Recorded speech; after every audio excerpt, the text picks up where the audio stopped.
Hello and welcome to Ankit Chaudhary Education. And आज की class में गाइस डिस्कस करेंगे पास्ट ईयर के questions from the chapter electricity class 10th physics.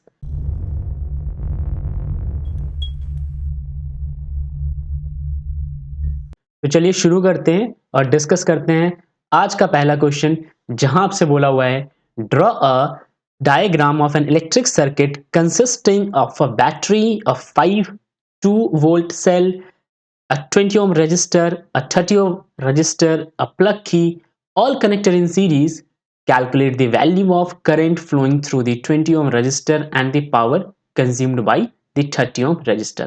बहुत आसान सवाल है। एक डायग्राम बनाना है इलेक्ट्रिक सर्किट का, जहां पे दिए गए स्पेसिफिकेशन के हिसाब से चीजें कनेक्ट करनी है आपको, और फिर आपको एक न्यूमेरिकल सॉल्व करना है जहां पे पावर की वैल्यू कैलकुलेट करनी है जब 30 ओम रजिस्टर के अलोंग करंट फ्लो कर रहा हो, इनफैक्ट 20 ओम के अलोंग भी फ्लो कर रहा है।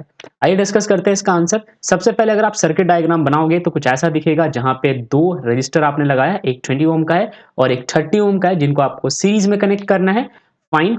एक यहाँ पे आपने प्लग की लगा दिया और 5 सेल लगाए हैं, हर एक की वैल्यू जैसा क्वेश्चन में बोला हुआ था 2 वोल्ट रखना था, तो आपने इसको ऐसे कनेक्ट करके लगा दिया। अब हम वैल्यू कैलकुलेट करेंगे करंट के केस में। तो सबसे पहले आप रिक्वायर्ड जो रेजिस्टेंस है वो देख लो, सीरीज में डायरेक्ट कंबाइन करते हैं, यानी 20 + 30 को आपने जोड़ दिया, आंसर आया 50।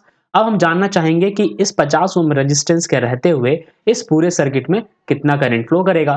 तो आप इस पोटेंशियल की बात कर लो। सबसे पहले अगर पोटेंशियल की वैल्यू जानने की कोशिश करोगे ना, तो देखो एक सेल की वैल्यू है 2 वोल्ट और टोटल है 5, तो टोटल पोटेंशियल कितना आएगा, 5 दूनी 10, राइट। तो पोटेंशियल की वैल्यू आ जाएगी 10। करंट का फॉर्मूला होता है I = V/R। समझो इस बात को। V की वैल्यू मैंने अभी आपको बताया, 5 2 10, यहाँ पे 10 वोल्ट आ गया, और R अभी अभी आपने इक्विवेलेंट निकाला 50, तो यहाँ पे 50 पुट करो, डिवाइड कर लो। बहुत अच्छे वाला कैलकुलेशन है, 0.2 एम्पियर करंट निकल के आएगा।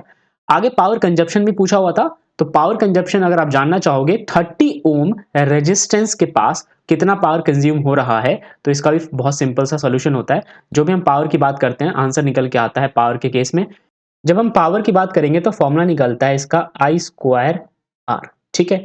अब आप I की बात करो, I है मेरे पास 0.2, तो उसका स्क्वायर कर देंगे, और R की वैल्यू हमें पता है 30 ओम के अक्रॉस पूछा हुआ है, तो यहाँ पे R की वैल्यू हम 30 ही पुट करेंगे। तो आप यहाँ पे देखो 0.2 उसका ये स्क्वायर किया हुआ है, ठीक है, आपको डायरेक्ट मल्टीप्लाई दिख रहा है बट ये स्क्वायर है, राइट। और यहाँ पे हमने डाल दिया value of resistance which is 30, multiply करोगे निकल के आएगा 1.2। तो ये हमारा पावर कंजप्शन था। बढ़ते हैं आगे, जहां डिस्कस करेंगे नेक्स्ट क्वेश्चन। यहां आपसे बोला हुआ है कि a piece of wire of resistance 20 ohm is drawn out so that its length is increased to twice its original length. Calculate the resistance of the wire in the new situation. तो बहुत ही ज्यादा आसान question है। यहाँ आपको करना ये है, एक वायर है और उस वायर को सपोज हम ऐसे कंस्ट्रक्ट कर ले, तो ये हमारे पास बन गया वायर, ठीक है। इस वायर के अक्रॉस आपसे कुछ बातें बताई गई है, जैसे इसको आपने कनेक्ट किया हुआ है इसके साथ 20 ओम रेजिस्टेंस के साथ, यहाँ पे क्वेश्चन में दिख रहा होगा, ओके। अब आपको बोला हुआ है कि अगर आप इसके लेंथ को इंक्रीज कर देते हो, ठीक है, ट्वाइस इट्स ओरिजिनल लेंथ, जो भी इसका लेंथ है उससे 2 गुना ज्यादा, तो जो नया रेजिस्टेंस निकल के आएगा ना, ये क्या होगा इस वायर का, ये बताना है। तो आइए डिस्कस कर लेते हैं क्या होने वाला है आंसर। अगर आप आंसर की बात करो तो देखो शुरू शुरू में जो रेजिस्टेंस था वो था R, उसका फॉर्मूला होता है R = ρL/A। अब आपने करना ये है कि वायर का जो लेंथ है उसको 2 टाइम्स बढ़ा देना है, तो जो नया लेंथ आएगा वो पुराने वाले का 2 गुना होगा, ठीक है। अब आपको इन दोनों को डिवाइड कराना है, यानी कि जो पहले वाला रेजिस्टेंस था और जो नया वाला रेजिस्टेंस है, इन दोनों को जब आप डिवाइड कराओगे तो आपके पास कुछ इस प्रकार से आंसर निकल के आएगा। अब देखो कैसे डिवाइड होगा, R1 डिवाइडेड बाई R2। अब R1 की वैल्यू तो इस तरफ रहेगी ρL डिवाइडेड बाई A, और यहाँ पे R2 की जगह होगा ρL डिवाइडेड बाई, अब L की जगह आप क्या लिखोगे, 2 टाइम्स L1, ठीक है। तो ये सारी वैल्यू जो आप यहाँ पे लिख लोगे तो आपको समझ आएगा कि A1 L1 is equal to A2 L2। क्यों? क्योंकि एरिया ऑफ क्रॉस सेक्शन जो है वो थोड़ी चेंज होगा, एरिया ऑफ क्रॉस सेक्शन तो सेम ही रहने वाला है। अच्छा, लेंथ जो L2 है ये हमें पता है 2 टाइम्स L1 है, तो आप यहाँ पे पुट कर लोगे 2 टाइम्स L1, और फिर इस तरीके से जब सारी वैल्यू अपने रेस्पेक्टिव पोजीशन पे पुट होगी, यानी कि आप देखो ना यहाँ पे A2 को आप नीचे ले आओ, L1 को आप यहाँ पे लेके चले जाओ, ठीक है। और हमें ये पता है कि इस L2 की जगह ना हम 2 टाइम्स L1 रख सकते हैं, तो यहाँ से ना L1 से L1 कट जाएगा, यहाँ पे बचेगा 2, तो A1 डिवाइडेड बाई A2 का जो रेशियो आया वो निकल के आया 2। अब हम बात कर लेते हैं वापस R1 डिवाइडेड बाय R2। अब R1 डिवाइडेड बाय R2 जो है हमारा निकल के आ रहा था L1 divided by L2 multiply by L1 divided by again L2। ठीक है, ये बातें तो हमें पता ही है। ऊपर वाले को मल्टीप्लाई करो स्क्वायर होगा, नीचे वाले को मल्टीप्लाई करो स्क्वायर होगा। ठीक है, अब हमें पता है कि इनका जो वैल्यू है वो है 2। ठीक है, तो आप स्क्वायर के साथ डालो, ये आ जाएगा 1/4। अब आप R2 की वैल्यू निकालोगे, वो आ जाएगा 4 टाइम्स R1। ठीक है, क्रॉस मल्टीप्लाई कराओ, इस तरफ देखो, क्रॉस मल्टीप्लाई कराओ, ये आ जाएगा 4 टाइम्स R1, जिसकी वैल्यू निकल के आएगी 80 ओम। आई होप आपको ये बात समझ आई होगी। आप यहाँ पे R1 की जगह ये 20 पुट कर लेना और फिर ये 80 आ जाएगा। अब शायद समझ आ गया होगा। बढ़ते हैं अगले क्वेश्चन की ओर, और यहाँ आपसे पूछा हुआ है इस क्वेश्चन में, what is an electric circuit, distinguish between an open and close circuit.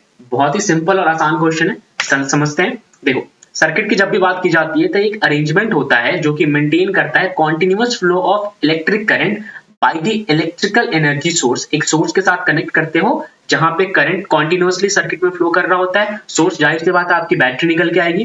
Through the various electrical component connected with each other by conducting wire is termed as an electric circuit. अब उस circuit के अंदर बहुत ज्यादा मात्रा में electrical component होते हैं, जैसे कि बल्ब हो गया, रजिस्टर हो गया, रेओस्टेट हो गया, प्लग की हो गया, वोल्टमीटर, एमीटर, ये सारी चीजें जब एक साथ कनेक्ट होती है और जहां पे continuous flow of current flow कर रहा होता है through a supply of electrical energy, इसी को आप इलेक्ट्रिक सर्किट कहते हो। अब हम यहाँ पे देखते हैं इलेक्ट्रिक सर्किट दिखता कैसे है। तो आपके पास एक कंप्लीट डायग्राम है जहां पे इलेक्ट्रिक सर्किट का यहाँ पे प्रेजेंटेशन किया गया है, जहां पे आपने बैटरी के थ्रू कनेक्ट कराया है बाकी सारे इलेक्ट्रिकल कंपोनेंट को, इस वायर के साथ अटैच किया हुआ है और इस वायर में continuous supply of current flow करता रहे, इसके लिए आपने यहाँ पे की के साथ इसको जोड़ा हुआ है। अब ओपन सर्किट की जब मैं बात करूंगा तो उसमें कोई करंट फ्लो नहीं करता, मतलब सर्किट ऐसा ही रहता है, मगर इस सर्किट के अंदर एक प्रॉब्लम ये रहती है कि आप जो स्विच है उसको आप ऑन नहीं करते, यानी कि कहीं ना कहीं वायर जो है वो ब्रेक रहता है। अब इसको देखो, ये जो दिख रहा है ना, इसको अगर मैं उठा दूं तो होगा क्या, उठाने के कारण ये सर्किट जो है वो डिसेंबल हो जाएगा, यानी कि कंप्लीटली एक दूसरे से कनेक्टेड नहीं रहेंगे सारे कंपोनेंट। इसी को हम कहते हैं ओपन सर्किट। क्लोज में सब कुछ एक दूसरे से जुड़े होते हैं। ओके, बढ़ते हैं अगले क्वेश्चन की ओर। यहाँ आपसे बोला हुआ है कि दो रजिस्टर है जिनके रेजिस्टेंस है 5 ओम और 10 ओम, इनको आपने कनेक्ट किया एक बैटरी के साथ जिसकी वैल्यू है 6 वोल्ट, ताकि आप ऑब्टेन कर पाओ, ठीक है, मिनिमम करंट और मैक्सिमम करंट। तो पूछा हुआ है कि कैसे कनेक्ट करोगे इन रेजिस्टेंसेस को कि आपको मिनिमम मिले और मैक्सिमम मिले अलग अलग केसेस में। ठीक है, तो आइए समझते हैं इसका आंसर। देखो, हमें इतना तो पता है कि करंट जो है वो इनवर्सली प्रोपोर्शनल होता है रेजिस्टेंस के, ये बातें सबको पता है कि current is always inversely proportional to resistance. यहाँ देख सकते हो I is always inversely proportional to R. ठीक है, अब अगर ऐसा होता है वोल्टेज के अक्रॉस, अगर ऐसी चीजें जानने की कोशिश करोगे, so to get maximum current the equivalent resistance has to be less. जाहिर सी बात है ना, ज्यादा करंट चाहिए, रेजिस्टेंस कम होना चाहिए। लेकिन सवाल ये है कि रेजिस्टेंस कम होगा कैसे? तो ये रेजिस्टेंस तभी कम हो सकता है जब आप इन दोनों रेजिस्टेंसेस को पैरेलल कंबाइन कराओगे। हमें पता है ना, पैरेलल में रेजिस्टेंस की वैल्यू कम निकल के आती है। तो जब कभी भी आपको मिनिमम करंट चाहिए तो रेजिस्टेंस को कंबाइन करा दो, क्या, सीरीज में, क्योंकि उस समय रेजिस्टेंस हो जाएगा ज्यादा। ध्यान रखना मेरी बात, रेजिस्टेंस हो जाएगा ज्यादा और करंट हो जाएगा, अगेन अगर रेजिस्टेंस ज्यादा तो करंट कम। लेकिन जब आपको मैक्सिमम चाहिए तो रेजिस्टेंस को कंबाइन कराओ पैरेलली, ताकि रेजिस्टेंस कम निकले और करंट फिर मैक्सिमम निकले। तो ये बातें आपको समझ आ गई होगी। मिनिमम के केस में आपको कंबाइन कराना है सर्किट को, यानी सर्किट के अंदर रेजिस्टेंसेस को, कैसे, सीरीज के अंदर। और अगर मैक्सिमम करंट चाहिए तो आप रेजिस्टेंस को पैरेलली कंबाइन करा दो। तो मैं उम्मीद करता हूं आपको ये समझ आ गया। दूसरे हिस्से में बोला हुआ है कि स्ट्रेंथ कैलकुलेट करो टोटल करंट का, जो कि सर्किट में होगा दोनों केसेस के अंदर। तो करंट की वैल्यू हमें कैलकुलेट करनी है, बड़ा सिंपल है ना। देखो, पहले तो आप रेजिस्टेंस निकालो। पहले वाले केस में अगर मैं पैरेलल कंबाइन कर रहा हूं तो रेजिस्टेंस निकल के आएगा 10 डिवाइडेड बाय 3 ओम। ठीक है, अब मैं यहाँ पे कैलकुलेट करना चाहता हूँ करंट। फॉर्मूला होता है V बाई आर। V की वैल्यू क्वेश्चन में 6 वोल्ट दे रखी है, 6 पुट करो। यहाँ पे आपने रेजिस्टेंस निकाला है 10/3, पुट करो, आंसर निकालो 1.8 एम्पियर।